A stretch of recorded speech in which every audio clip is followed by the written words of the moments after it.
Pasangan bakal calon gubernur dan wakil gubernur Sumsel, Dodi Reza Alex dan Giri Ramadan Kemas, resmi mendaftarkan diri ke KPU Sumsel dengan diantar ratusan relawan dan simpatisan dari partai politik pengusung keduanya.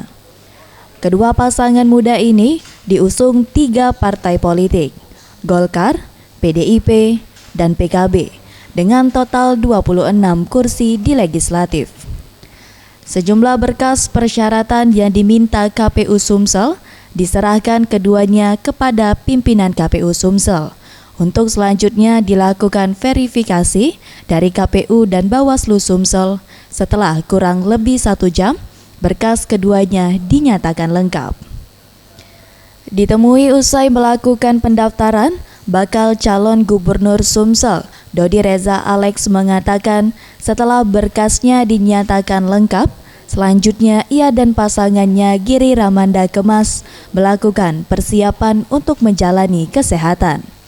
Dan keduanya juga membutuhkan dukungan masyarakat Sumsel agar program kerja yang telah disiapkan, yaitu 2 tahun bisa dapat segera berjalan, yaitu perbaikan infrastruktur, meningkatkan ekonomi masyarakat, serta program sekolah dan kesehatan gratis.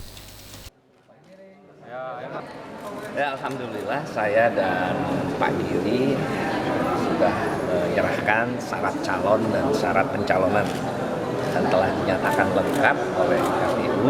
Tinggal sekarang verifikasi untuk menuju proses selanjutnya. Mudah-mudahan besok insya Allah kita menjalani tes kesehatan.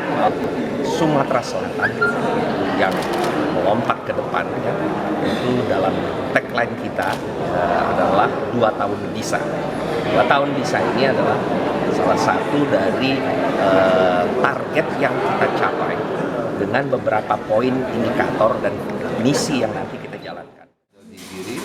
Dan dari syarat yang diperlukan kita teliti semua dan kita sudah yakin bahwa semuanya lengkap dan cukup sehingga dapat dikeluarkan tanda terima yang membuktikan bahwa pendaftaran sudah berjalan.